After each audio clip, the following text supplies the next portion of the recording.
13th century was a time of unparalleled upheaval, conquest, and transformation.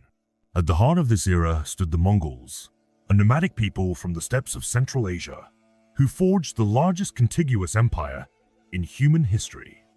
Their rise was meteoric, their conquests brutal, and their legacy enduring. At the zenith of their power, the Mongols reshaped the political and cultural landscape of the known world. Two pivotal events during this period, the Siege of Baghdad in 1258 and the Battle of Ain Jalut in 1260, marked both the height of their dominance and the beginning of their decline. These events not only changed the course of history, but also symbolized the clash of civilizations, ideologies, and military strategies.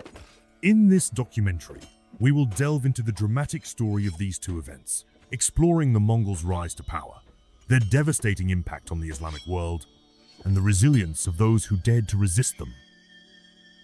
The rise of the Mongols and early conquests. The story of the Mongols begins in the harsh, windswept steppes of Central Asia. In 1206, a charismatic leader named Temujin, later known as Genghis Khan, united the fractious Mongol tribes under his rule. Genghis Khan was not just a conqueror. He was a visionary leader who transformed the Mongols from a collection of nomadic clans into a disciplined and highly mobile war machine.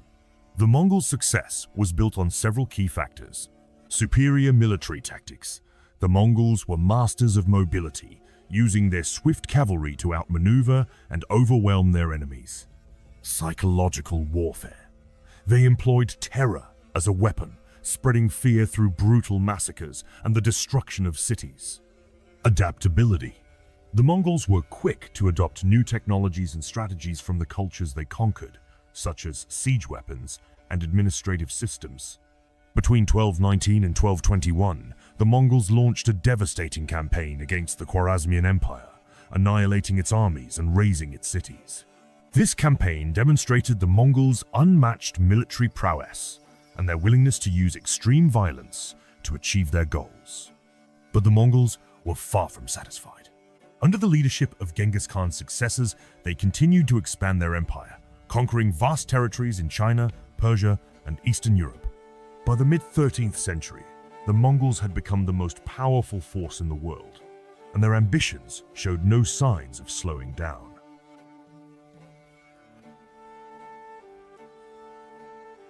The Siege of Baghdad, 1258. By the 1250s, the Mongols had turned their attention to the Middle East. The region was politically fragmented, with rival dynasties and factions vying for power. At the center of the Islamic world stood Baghdad, the capital of the Abbasid Caliphate. For centuries, Baghdad had been a beacon of culture, science, and learning. It was home to the House of Wisdom, a renowned center of scholarship where Greek, Persian, and Indian knowledge was preserved and expanded. But by the 13th century, the Abbasid Caliphate was a shadow of its former self. The caliphs had lost much of their political and military power, and Baghdad was vulnerable. In 1258, the Mongols, led by Hulagu Khan, a grandson of Genghis Khan, marched on Baghdad. Hulagu had been tasked by his brother, the great Khan Munka, with subjugating the Islamic world. His campaign was methodical and ruthless. The Mongol army that approached Baghdad was immense, numbering over 100,000 soldiers. It included not only Mongol cavalry, but also engineers and siege specialists from China and Persia. The Caliph, al-Mustasim, failed to grasp the gravity of the situation. He underestimated the Mongols and made no serious effort to prepare the city's defenses. The siege began in January 1258. The Mongols surrounded Baghdad, cutting off supplies and bombarding the city with siege engines. Within weeks, the city's defenses crumbled. On the 10th of February, Baghdad fell. What followed was one of the most devastating massacres in history. The Mongols unleashed their fury on the city, killing hundreds of thousands of people. The Caliph himself was executed, marking the end of the Abbasid Caliphate as a political entity. The House of Wisdom was destroyed, and countless priceless manuscripts were lost forever. The fall of Baghdad was a catastrophic blow to the Islamic world. It marked the end of an era and the beginning of a new, darker chapter. For the Mongols, It was a triumph that consolidated their dominance in the region. The road to Ain Jalut, 1260. After the fall of Baghdad, Hulagu Khan continued his campaign, pushing westward into Syria. The Mongols captured Aleppo and Damascus, spreading fear and destruction wherever they went. It seemed as though nothing could stop their advance. But events in the Mongol heartland would soon change the course of history. In 1259, the great Khan Monka died, triggering a succession crisis. Hulagu was forced to return to Central Asia with the bulk of his army for the struggle over the throne. This left a smaller force under the command of his trusted general, Kitbuka, to continue the campaign in Syria and Palestine. Meanwhile, in Egypt, a new power was rising. The Mamluks, a military caste of slave soldiers, had seized control of the country. Under the leadership of Sultan Qutuz and his brilliant general Baybars, the Mamluks prepared to confront the Mongols. The stage was set for a decisive showdown. The Battle of Ain Jalut, 1260. The Battle of Ain Jalut, fought on the 3rd of September 1260, was one of the most significant battles in history. It took place in the Jezreel Valley near the site of the ancient city of Megiddo. The Mongol army, led by Kitbuka, was smaller than usual, numbering around 30,000 troops.